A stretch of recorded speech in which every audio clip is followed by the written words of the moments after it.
In the past few years, we've heard the term free agents and been told we would all need to become one in order to succeed.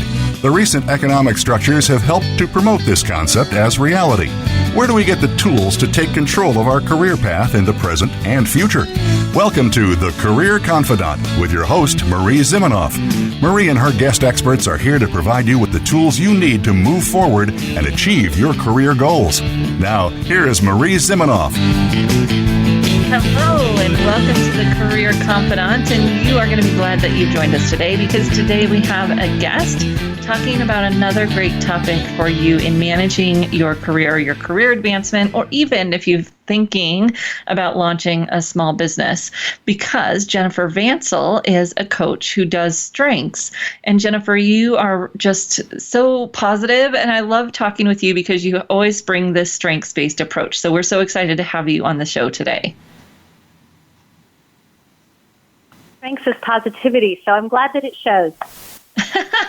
That doesn't surprise me one bit. So, Jennifer, you help people think about how they can use their strengths to improve their career. And this really applies throughout their career, and specifically, of course, during job search and career development, career selection, career exploration. But today, we're going to be talking specifically about using LinkedIn. So before we jump into the LinkedIn side of things, tell me a little bit about how you help people use their strengths to define their personal brand. Absolutely. So I'm certified as a Gallup certified strengths coach, and I use the Clifton Strengths Assessment. Now, it's a wonderful way to get some words that you can use in your written materials, in your interviews, in your online materials like LinkedIn, that's what we're going to talk about today, and in your conversations that you'll have as you are positioning yourself for some kind of career change or job. So the Clifton Strengths Assessment actually gives you language that you can really use. And you can also really get the meaning from the assessment. So that's what I base my coaching on, is once people have the results of this assessment, they'll have their top 5 strengths, and I teach them how to communicate those in all of those arenas of job search and career transition. Yeah, and people can oftentimes confuse strengths and skills. So maybe we just spend a second and have you tell us what are strengths and how are they a little bit different than skills? Sure. So strengths are really defined as your natural talents. It's really what you have a propensity toward. So you may be naturally analytical. It doesn't mean that you were born knowing how to use Excel. So the skill of Excel can be learned and taught. But to be naturally analytical means you've probably always been asking questions. You've always been trying to get to the bottom of things. You've always been looking at things from several angles. I am positive that I was born with communication. In fact, I think I was the MC of the kindergarten show. So I've always been communicating with people, speaking, public speaking. That's something that came naturally to me. Becoming a good public speaker probably didn't happen in kindergarten. I'm getting better every day. I'm working on it daily. So those are skills you can learn. Public speaking is a skill. Communication is a natural talent that can be turned into a strength with time and effort. Yeah, so skill can kind of be your strengths operationalized or kind of put to work, but that strength is what you bring internally. And as you said, it's a natural talent. It's something that makes us feel good and powerful and energized, whereas sometimes we can be good at a skill that's not necessarily something that gives us life. Absolutely. So when you're working from your strengths, it's really where your energy comes from. And people are much more engaged when they're working from their strengths. So the Gallup has actually done a lot of investigation and a lot of research around engagement. And people are much more engaged when they're working from their strengths. I work with a lot of people who are unhappy in their careers.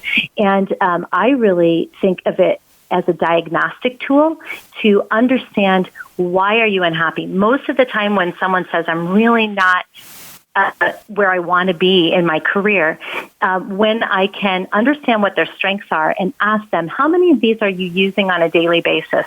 most of the time, maybe 1 out of 5. And so it's very easy to see if someone is, for example, a relator, meaning highly relational and really motivated by relationships, and they are in a corner looking at spreadsheets all day and not talking to or relating to anyone. Or, for example, if you're doing a lot of quick connections with people, very fast customer service, and you don't get to see them again and again, but you're relationship driven, it's not very satisfying because you don't get to see the people again. So I find that understanding people's strengths and helping people understand their strengths gives them a lot of insight into the kind of work that will make them more engaged. Yeah, so it's that life force, which when we have that life force, it makes us feel better doing the work. But then it also makes other people go, wow, that person's really fun or good or talented at what they're doing, because they can see that life force, which we just kind of personified in our introduction when I introduced you as positivity. And that's one of your strengths, because that's just that natural talent that seeps out of you that other people see, even if they don't really know what to call it. It's really not important that you use the right words. I mean, some of the words are very specific, like input or learner. And it's not important that you write, for example, on your LinkedIn profile, I'm a person with high input. But you would explain that you're a person who likes to gather information. And then those of us who work in career development, we would coach you to say, okay, what does that do in your career? Why is that valuable to people who might want to employ you? Yeah, and we'll get into that a little bit, but I don't encourage my clients to use those words because those words aren't unique, right? Those are the StrengthsFinders words. Those aren't your words.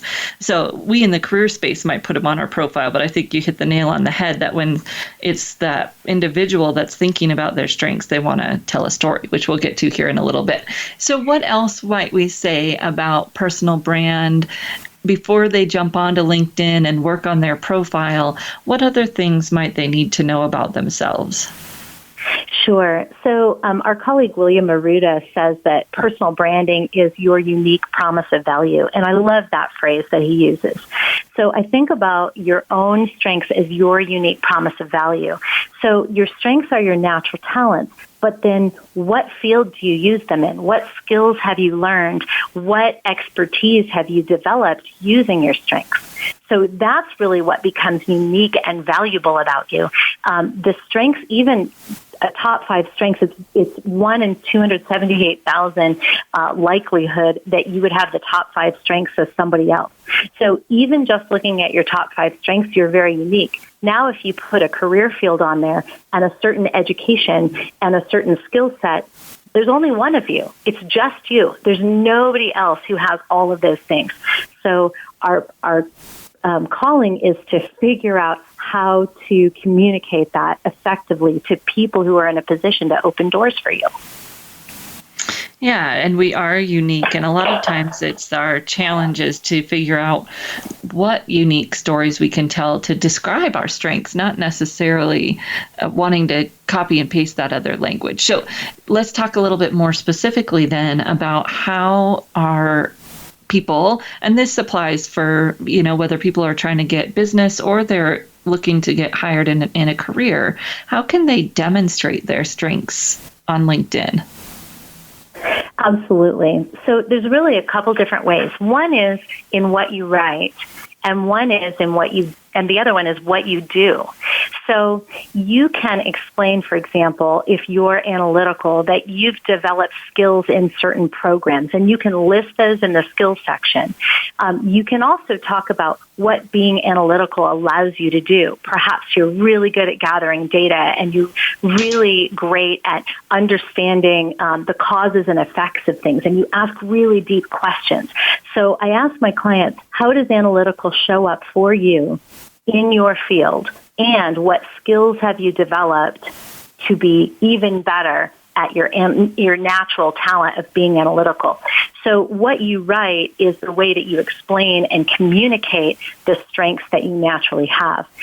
Most people don't think that these are valuable. Sometimes people say, well, actually, I always thought that was a negative about me. But if you can understand the value of your strengths and you can explain how they would be valuable to people you're doing business with or people that you are working with as colleagues or to potential employers, then people can understand that unique value. So certainly in writing, we want to help people to adequately explain the strengths that they bring. But the other one is in how you act. So, for example, I have strong communication, and that means that I respond to messages.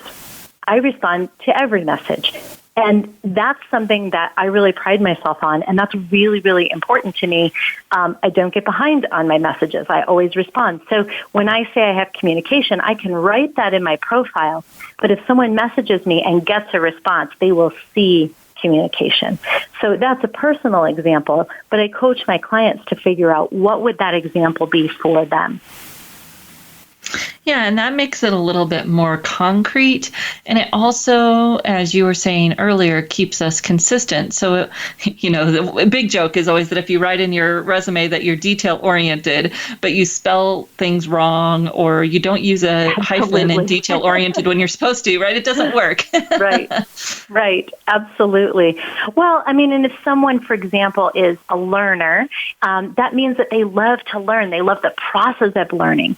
And so I want to know, well, what value does that have to someone who's doing business with you or someone who's on your team or someone who is going to hire you? And so if you are a learner and you love to learn new information, can you share it? How can you share it? Can you teach it? Can you post about it? So when you say that you love to learn and you always stay up to date, and then I see you sending me the latest articles and the latest information and the latest research, I actually see your learner strength in action. And that's what helps me really understand how your strengths show up in your work. Well, this is an important piece of branding, right? Because brand isn't just how I'm unique. Brand is the value that adds to my customer, my client, my future employer. And that's a part of branding that a lot of people miss because they just think about, my story or how I'm different, and they don't connect it to the customer. So we're going to take a short break. And when we come back, we'll talk a little bit more in specifics about how you can get this information into your profile and other ways you can use LinkedIn to demonstrate your strengths. We'll be right back in just a few minutes. Voice America Business Network, the bottom line in business. You know that the career landscape has changed and that you need to be proactive about managing your career. You can have the foresight, skills, and confidence you need to take charge of your career and seize opportunities. A strategic advantage and career expert, Marie Zimenoff has helped thousands of leaders like you get focused, get found, and get hired. Visit getcareersmart.com to find out more. That's getcareersmart.com or call 800-521-2080 to schedule your complimentary consultation. Today, expertise equals credibility. When you know what to do and how to do it, people follow because they acknowledge that you know more. However, stepping up in your career eventually pushes you out of your comfort zone of expertise. How you lead at those moments requires new skills. We're here to show you how to survive and thrive. Join me, Wanda Wallace, on Out of the Comfort Zone at Voice America Business Channel. You can find more information at leadershipforuminc.com. You hear about it all the time. Compromises, destructive malware, major breaches. You can't turn on the news without hearing about the latest cyber event. Learn more about cybersecurity, how it has become one of the most significant threats to our national security, and the battle experts undergo every day on your behalf to protect you, your families, and your data. Task Force 7 Radio with host George Reedus is the voice of cybersecurity around the world. Tune in live every Monday at 8 p.m. Eastern Time, 5 p.m. Pacific on the Voice America Business Channel. Follow us on Twitter at VoiceAmericaTRN. Get the lowdown on guests, new shows, and your favorites. That's VoiceAmericaTRN. From the boardroom to you, Voice America Business Network.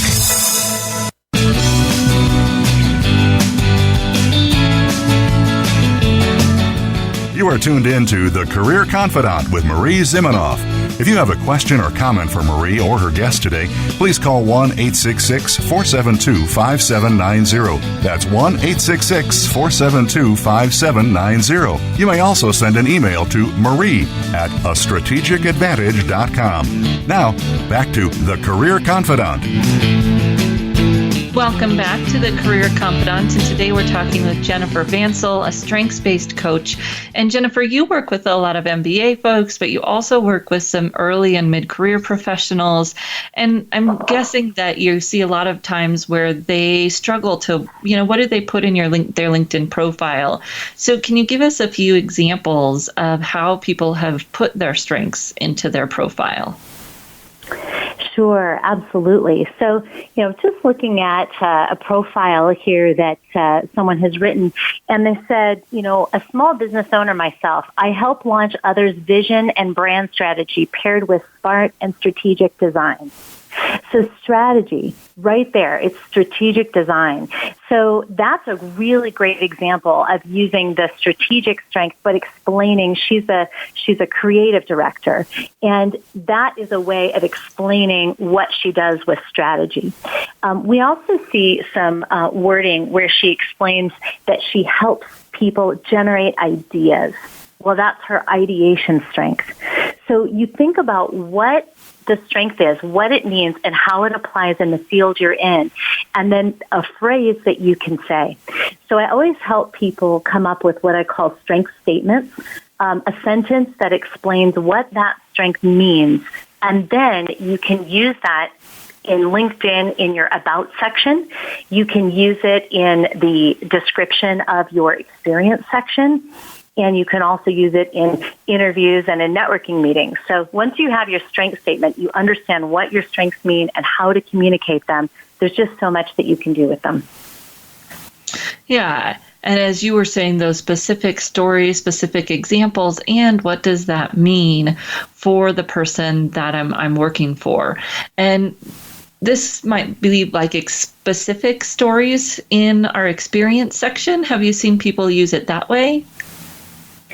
Absolutely. I love the classic method of answering interview questions or answering, telling a story, the STAR method, situation, task, action, and result. So I actually coach people to exactly talk about one of their strengths when they're telling a story. So somebody might say, the situation was that we were I'll give just kind of a real basic example, but the situation was that we didn't have enough information to make a decision about where to launch our marketing. And so my task was to figure out where our marketing dollars were best spent. So the action I took was gathering information from X, Y, and Z partners, and they could detail that out.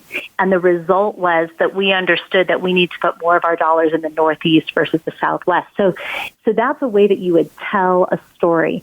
So I've seen people capture these stories in cover letters as well, and in their experience section in LinkedIn.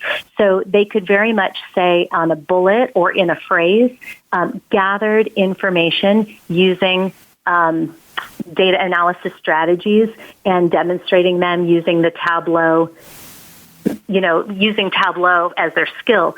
So you can use a description of exactly what your strength is. So I would say that demonstrates the strength of input, gathering information. Really good at gathering information. So you can use some wording within your profile. Yeah, and even better if you could get to, one of my colleagues always says, the so what, what did that do for the business or the customer? And sometimes we can share that, sometimes we can't, especially if it's on LinkedIn, or we're in a role where we don't necessarily get to see that. But it's that idea of that we're thinking about what our strength is, how it's demonstrated or, put into practice, and then what is the value for the person that we're working with. So that's a great example. Absolutely. Yeah, and of course you need to say the result maybe that you saved the company $5 million when you figure that out. So that would be a key part of understanding why is it good to be a person who gathers a lot of information? And then you could explain how that result saved the company money, for example. Yes. Now, so one of the other things that you talked about a little bit earlier, but I wanted to bring back is how can we think about using our strengths as we connect on LinkedIn? Because sometimes connecting or doing things on LinkedIn, taking those actions on LinkedIn can feel a little bit like it's not authentic to us. It's not natural. So I loved your idea of thinking about how we can use our strengths on LinkedIn. Absolutely. So let me just tie a little piece of some words I put in my profile and then some of the actions that I take. So on my profile, I say it's my goal to help you connect to people and strategic opportunities that will open doors for you. I love to be a bridge builder between you and the people who can get you where you want to be. So I'm talking about my strength of connectedness and my strength of relator, which is relationship building. So LinkedIn is an amazing tool for someone with connectedness and relationship building and communication. So when I say I'm a bridge builder and I love to connect people, those are the words that I've said that demonstrates my strengths. But when people reach out to me and they want to connect, I will respond. And many times people will say, can you introduce me to so-and-so in your network if it's someone I'm working with? And absolutely, that is one of the things that I always offer to people that are working with me, my students, people in my classes, my colleagues, and the folks that I coach. So I can say the words, I love to help you connect, but then I'll take the action by introducing you. Does that make sense? Yes. Well, and so I'm more analytical and process based. So I've created videos for how to do certain things on LinkedIn and sharing them with people. That's a way that I can add value to other people, but it's congruent and uses my strengths. So you don't have to be a relator or connector. It's figuring out what are your strengths and how could those add value to your audience there on LinkedIn or to you in your LinkedIn presence. Although I think it's always good to think about how it adds value for your audience, because you could be great at analytics and do a whole bunch of research for yourself on LinkedIn, and that may be helpful for you, but we've got to take it to that next step and take some action on it to move forward, right? Right. I think the videos that you create is just a perfect example because you're always staying up to date on what's happening, what's new, and you share that with others. So that really becomes part of your personal brand that anyone who knows you and has worked with you understands that you're always going to bring. In fact, Marie, when I see something new, I usually go check your website or check your Facebook page to see if you've posted about it. And just this week, something new came out in LinkedIn. LinkedIn was doing some new actions for job seekers. I checked your site, and you were doing a podcast the next day. So I absolutely was right that I understood your brand. I knew you would post about it, and you did. Yeah, and it's authentic, and I wouldn't say easy for us, but it's easier when you do the things that fit for you versus doing the things that you feel like you have to do or should do, right? Really great point. In fact, I was working with an engineer who was researching some different career fields. And I, as a relationship person and a communication person, my way of understanding information is by talking to people. So my thought when I want to get information is I need to talk to people who do this. Well, he was almost terrified at the idea of talking to strangers to get information. And of course, I understood that that was not his strength. And so I said, all right, let's look at your strengths and how can you get the information about these new career fields based on your strengths. And he was a person with high learner, high analytical strengths and input, gathering information, learning new information, and analyzing that information. So I actually helped him look up the codes that describe different career fields, the NAICS codes, sent him to the library to look up careers with those codes. And he was so excited. He came back with a spreadsheet with multiple lines full of data, so excited, and had narrowed them down, had ranked them by numbers and sorted them out to find his top match. Perfect use of his learner, input, and analytical strengths. Yes. And other people, as you said, would do it differently. And that's the beauty of it. So as we're kind of ending here, Jennifer, what two things would you say that people could go and do right now on their profile to stand out more, to be more clear about how they're different? So first off, you need to have a headline that says what you do. Absolutely. So many people I see, their headline says unemployed or looking for work or open to opportunities. And I think, gosh, I'd love to help you, but I don't even know what kind of job you're looking for. And think about that in business. If it just says marketing manager, I don't know what you're marketing. So even just stating your value right there in your headline so that in any place that you post, people understand what you do. My headline says, I help people create strengths-based careers that make life meaningful. So when you see that headline, you understand what I do. What does your headline say? And if it isn't descriptive or it's not there, like a lot of folks, then add something right away.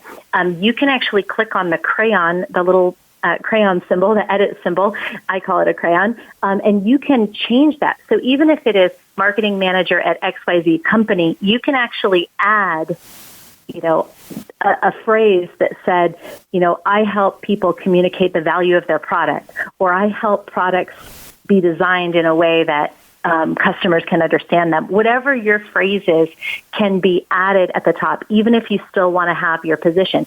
And if you are unemployed, then you can have a headline that describes the value that you bring, even if you don't have a current job. So that is the very first thing I would say. Updating your headline is huge. And the second thing is if you don't have an about section, then you definitely want to add that. It used to be called summary, and I think that used to make people think that it should be very, very short. But you actually have over 2,000 characters available there. So you really want to explain in your about section what it is that you do. What value do you bring? And that's where you can take those strength statements that I talked about and weave them into paragraphs and sentences that help people understand what you do and who you are. Oh, Jennifer, you've just been so helpful. Can people get a link from you? Where should they connect with you if they want to learn more and follow you? Absolutely. So if you follow me on LinkedIn, actually connect with me on LinkedIn, I can communicate with you. My name in LinkedIn is Jennifer Doyle Vansel. And my headline says, I help people create strengths-based careers that make life meaningful. So I should be very easy to find, and I would love to connect with you. I have information on my profile about what services I offer, whether to my students or to private clients or companies.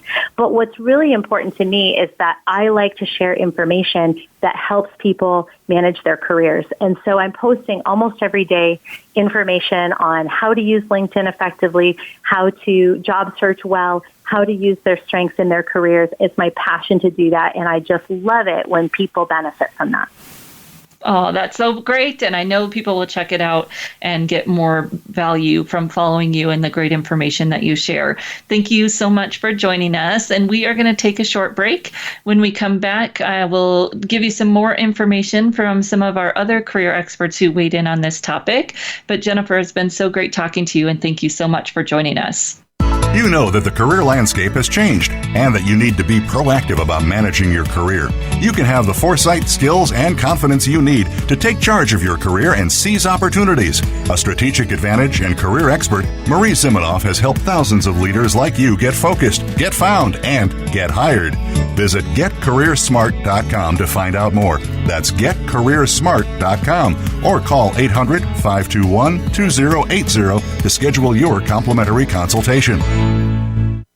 Today we live in a truly global environment. Business can more easily be conducted now in almost any part of the world. How do you, as a business owner or professional, navigate the ever-changing business landscape? Tune in to Leadership Beyond Borders with host Kimberly J. Lewis. With a worldwide resource of guests, you'll find out what opportunities and challenges surround diverse and virtual organizations. Listen live every Tuesday at 3 p.m. U.S. Pacific Time on the Voice America Business Channel. Think you've seen everything there is to see in online television? Let us surprise you. Visit voiceamerica.tv today for sports, health, business, and more on demand 24/7. Voice America Business Network, the bottom line in business.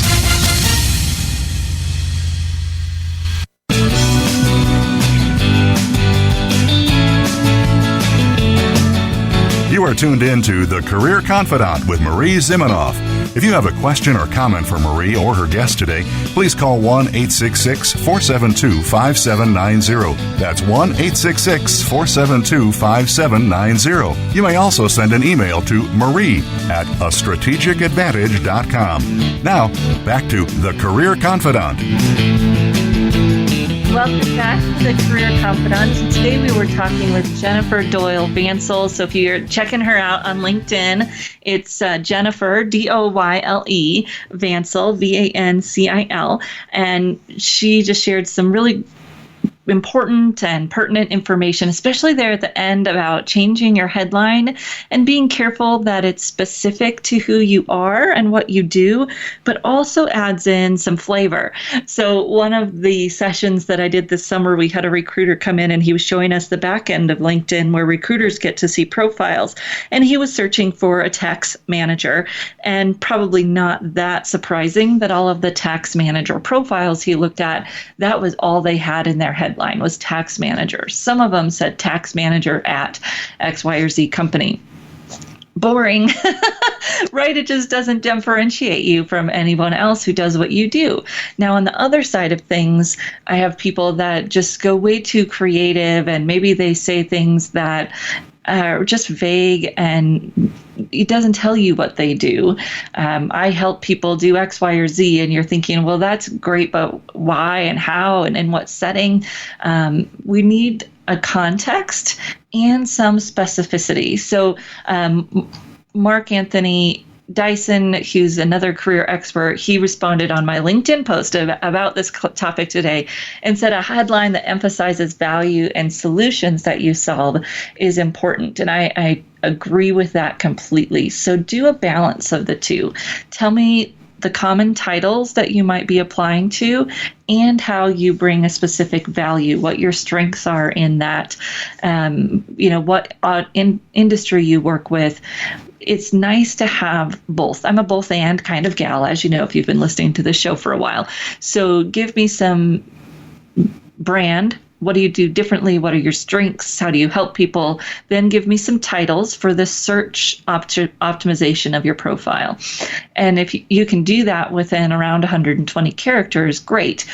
Today you have 220 characters in your profile, but I find that if we go too long, it gets to be too much of a dense block and people aren't going to read it anyway. So I'm a fan of staying a little bit closer to the 120 original headline characters, but you do have some flexibility now to put some more things in and mix that strengths and brand and what do you do that's different with some concrete titles. These are the types of jobs that you're targeting. And mixing those two can be great. And if you are searching for work, just search, put in the headline what you are searching for as much as possible without having to say seeking a job in. We don't need that, and it uses the characters that you don't want to waste. We want those characters spent talking about your brand. So Mark also was talking about how content is so important. And one of the easy ways to get engaged on LinkedIn is to share other people's content. It doesn't have to be an article you wrote, right? It could be an article that someone in your industry wrote. It's got to be pertinent to your brand in terms of showing the types of information that you want people to associate with you professionally, but it doesn't have to be your content. However, you want to say something in your post about why you're sharing that. Call out a point for everyone about what makes this important. And the number one tip that I would give you when you're sharing other people's content is to always make that post something that people could respond to without reading the article. Because it's really hard for people to engage with you if they have to go and read the article first. So give me enough in that post that I could respond to it, ask a question that I could respond to without having to go and read that article. That will increase your engagement exponentially. And do that if you're sharing in any kind of social setting, on Facebook, in Facebook groups, on LinkedIn, wherever you're sharing. Give me enough that I could respond to that and engage with you, have a conversation with you without having to read that article. And that will increase your engagement a lot, because people will feel like they can respond to you and then they can go and read the article later. Whereas if they don't have time to read that article right then, they aren't going to come back and engage with your post, even if they save that article to go and read it later. So that keeps your engagement and conversation going to really do what we're trying to do on social, which is be social, right? It's called social media. We want that engagement. We want to connect with people. We want to, in our own way and according to our own strengths, have the opportunity to have those conversations with folks. So Jessica Hernandez, which she's another one of our personal brand community members, and we talk a lot about voice in our personal branding classes. And it's really nice on LinkedIn, on social media, if you have your voice. This is true throughout your profile and your posts. So if I read your post and I think, that's just a bunch of generic phrases from someone else's profile or a job description or what you think you should say, I don't connect with you. I don't learn about you. I don't get engaged with you as a person. And so when you're thinking about writing on LinkedIn, you really want to think about how you can have your voice. And this is what great writers and coaches do, is help you find your voice and use your voice in your profiles, your resume, your text, or maybe even if you're having someone that you're going to have help you with your social media. But if you're not going to do that, then think about how you can find your voice for yourself. And Jessica offers a great tip here. She says, go back through your emails, texts, and social media posts, and maybe those social media posts where you weren't monitoring yourself as much, maybe on Facebook or Instagram. Find those phrases that you tend to use in your more day-to-day communications and try to use those in your other posts. This is why I'll tell my clients, if you're not going to have me write your resume, find a way to get out of your own head about it. Have a friend interview you and record it. Recording yourself talking is often so much more authentic than what you write, because we tend to self-edit from the beginning to the end when we write something. But when you're telling me your story, you use those authentic words. It's one of the things I love about helping people with their profiles, is capturing those words and being able to create a profile or a resume or whatever in their language. And even better than they could do if they wrote it, because they're constantly, all of us are usually, constantly self-editing and self-monitoring to the point where our communications just don't sound personable, accessible, connective anymore, because we've edited them to be too professional, too, polished, if you will. And that isn't reality. So we've got to find that happy medium of, yes, it needs to be professional, but it can't be so polished and whitewashed that you are coming across as generic and not how I would be when I met you. It's also one of the things I love about video and somewhat about the podcast, is that you get that authenticity because there's less barrier, and we're there and we're together and we're hanging out. You're hanging out with me and you get a little bit of my personality. And hopefully then when you would meet me in person or I'd jump on a job interview, people would already feel like they know me. And that builds that like and trust factor, which leads to people doing more business and or hiring that person that they already feel like they know and like. And if they can get that from your posts, if they can get that from maybe some short videos that you make that talk about what you do and a project or something, then they're going to have just that much more connection, and it's going to be easier for them to feel like they can get to know you. And we hire people that we know, like, and trust. Qualifications come through in the resume screening, but once we jump on the interview, it's really all about who do I feel like I could work with every day. And of course, there's bias issues that come up when we talk about that, but we can help ourselves work through those bias issues, whether it's age or gender or ethnicity, whatever it might be. We can do as much as we can do by building that know, like, and trust factor with people from the beginning, by really being real with who we are and what we do. I was just commenting on a Facebook, or not Facebook, but LinkedIn, commenting on a LinkedIn post today where one of our colleagues had done a poll on, do you like voice messages? Like on LinkedIn right now, you can send people a voice message instead of a text-based message through LinkedIn Messenger. And I said, that's really hard for those of us with little kids. I've got a 2-year-old and a 4-year-old. And if I want to try to listen to that message or respond to people's messages in the evenings, which I often do while they're having their little bit of playtime together or whatever, I can't pull out my phone and listen to a voice message, because then it's, hey, Mom, what are you talking to? Who's that? What are they saying? And I can't hear a message, let alone try to create a voice message. So it can work occasionally for me, but it's not my favorite thing, because it means I have to do it at a specific time of day, and I can't flex. So that's a little bit of a personal, right? Bringing in that I have children, but also relatable for other women and men who might have children that they're thinking the same thing, and they think, oh, I'd never say that because it's LinkedIn and it's professional and I can't say that. But it's so much more connective when we're real. That's our challenge, is finding how we can share the real, authentic point of view that we bring while staying professional in the, in that sense of the word, which I think we can sometimes overuse that word or create it as a barrier for ourselves and others.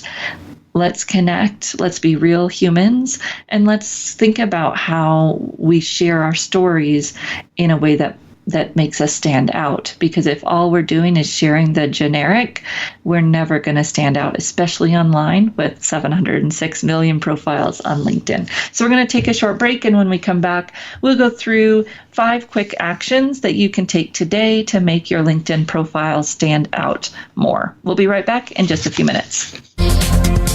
The business community's first choice in Internet Talk Radio.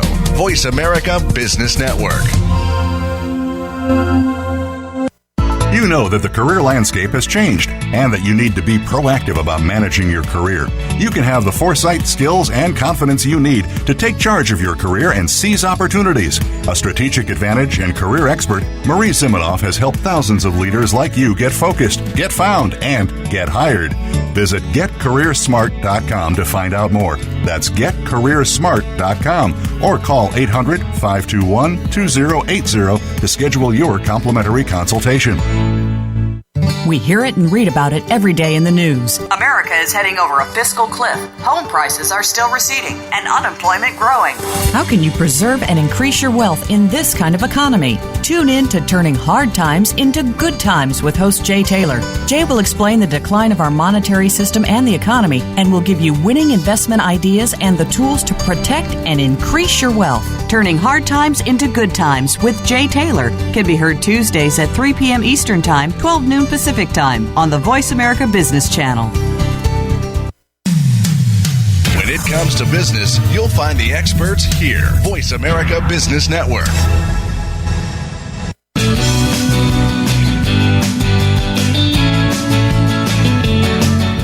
You are tuned in to The Career Confidant with Marie Zimenoff. If you have a question or comment for Marie or her guest today, please call 1-866-472-5790. That's 1-866-472-5790. You may also send an email to marie@astrategicadvantage.com. Now, back to The Career Confidant. Welcome back to the Career Confidant. And today, as we're ending, I just want to give you 5 quick places you could go in your LinkedIn profile and make a little change that will make a big difference in helping you stand out. And I want to start with the number 1 underutilized place that I see in the LinkedIn profile, and that is your job titles. So the job title field on LinkedIn within your experience section has 100 characters. That's almost as long as the old headlines were. And very few people do anything with this space. So sure, put your title in there from that job, but you could put keywords in there. You could put a short win in there. So if you increased sales, just a little tiny snapshot in that title field is going to make you stand out. One, on mobile especially, that title field is big and black and bold. It is the most prominent thing on your profile, and people have to click more to see the content under each job, especially on mobile, but that job title is going to jump off the page. Two, in the recruiter view, those titles are just as prominent as your headline. So use that space. Do something else with it than just including your official job title. You can include your official job title, then do something else. Put in some keywords, put in a short win that encapsulates what you did there.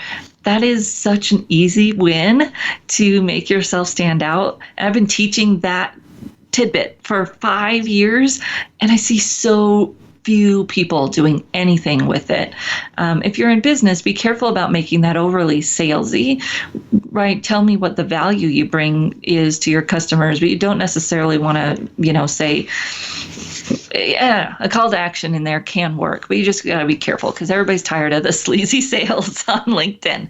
So that's the number one place, your job titles in LinkedIn, huge, black, bold, big text. Don't waste it. Second thing is your experience section. So your experience section in LinkedIn should not be a copy and paste from your resume. It definitely needs to align. It needs to be the similar information, but there's a few reasons you don't want to copy and paste there. One, there may be proprietary information in your resume around sales numbers or something that doesn't belong on LinkedIn. You need to think about that and check it out with your industry, your team. And we want more story. I want first person narrative on LinkedIn. It can still have some bullets and it can have some of the same information that's on your resume, but it should also tell me more about how you got started there or what you love about it there. Your why, your how, your connective stories, put those into that experience section. You can still use some of the content from your resume, but make it come to life and put it in first person so that I can read it. The reason that this matters is because it gets you more face time. So if I'm a recruiter and I've already looked at your resume and I go to LinkedIn and I see the exact same content on LinkedIn, I'm bouncing, right? I don't need to spend any more time reading LinkedIn because it's duplicate information. So a little bit of difference might make them stay just a little bit longer and read your story. And that gets you more opportunity for them to get to know you and build that know, like, and trust factor. So your titles, your experience. The next one, and this one was Mark Anthony Dyson also brought this up, was your extras, right? You have this accomplishments area. You can add credentials. You can add awards. It's at the bottom of your profile, so it's not, it's not getting the limelight. But if you add things in there, it could differentiate you from other contacts. So if you do have accomplishments, awards, things that you could put in that section, take the time to do that because it can help you stand out. The next one I would say is the recommendations. So the endorsements, where I just endorse you for a skill, have gotten better and they now show who endorsed you, so they carry a little bit more credibility. But we still love that recommendation that's personalized. It speaks to who you are. It's fine to request these from people that you've worked with. They need to be someone who knows, likes, and trusts you, that is engaged in your career, that you've worked with, that you've dealt with on a regular basis. Don't reach out to, someone that you've only worked with a couple of times. That makes it hard for them. And don't be afraid to give those connections who you're asking for a recommendation some ideas. Hey, I'm really emphasizing my strengths in, back to Jennifer's thing, right? Figure out your strengths and then tell your recommenders, hey, I'm really emphasizing my strengths in this, and I'm hoping to get a role where I do more of that, because then they know where to go. And I've even sat down with some of my clients and wrote draft LinkedIn recommendations for people to use and to send to their folks that said they would recommend them, because that makes it really easy. That person can edit it, and obviously we based it in the work that those two people had done together, etc., and it made it easier for them. Drafting a recommendation letter is something that I've helped people do since my college days, and LinkedIn recommendations are no different. Don't be afraid to do that. Definitely make sure you're giving that person some direction when you ask for that recommendation. What should they be focused on? What are the strengths? And then if they send you one, don't be afraid to rearrange it. You may not necessarily want to reword it, but what happens a lot of times when we write is that the first part is kind of generic and, not that great. And then the third or fourth sentence is gold because it's really specific and it's gotten to the point.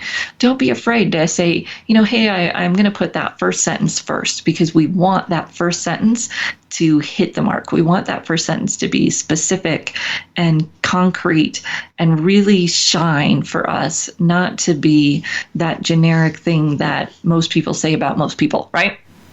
So don't be afraid to give direction, to mildly edit or rearrange to make that recommendation really knock the ball out of the park when someone reads it.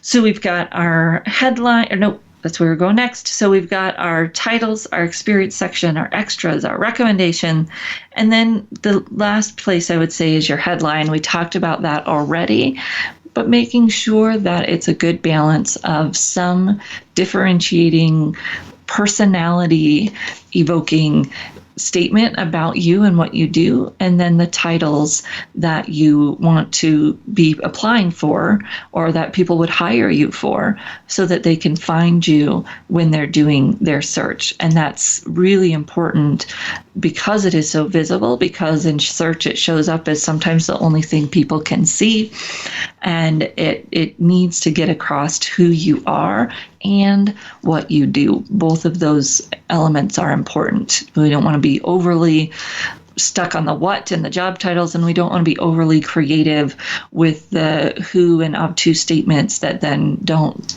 connect for me with reality and job search and what you do.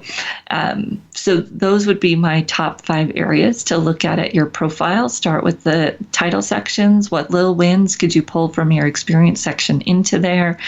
Rewriting your experience sections so they are a story and not verbatim from your resume, and then going through and thinking about your extras. Are there other pieces in there you could pull in that would differentiate you? Your recommendations, writing, asking for some, being really concrete about that so that you get good differentiating recommendations. And then your headline being clear about what you do and why you do it. So those pieces of your profile are some actions that you could take today. If you are a career service provider and you are interested in knowing the latest and greatest, as Jennifer so wonderfully made a plug for my brand, please do connect with me, Marie Zimenoff, on LinkedIn, on Anywhere Career Thought Leaders Facebook page. We're putting out new content every week to help you stay on top of the trends. And of course, we've got our big annual Trends event coming up November 16th through the 20th with our Career Jam. This year we have speakers, Mr. Future of Jobs, the CEO Top 10 highest rated woman CEO coach. I'm just kind of excited about that. So I hope that you'll join us there if you're a career services provider or even just a job seeker that wants to stay on top of the trends. And we will see you right back here again next week on The Career Confidant.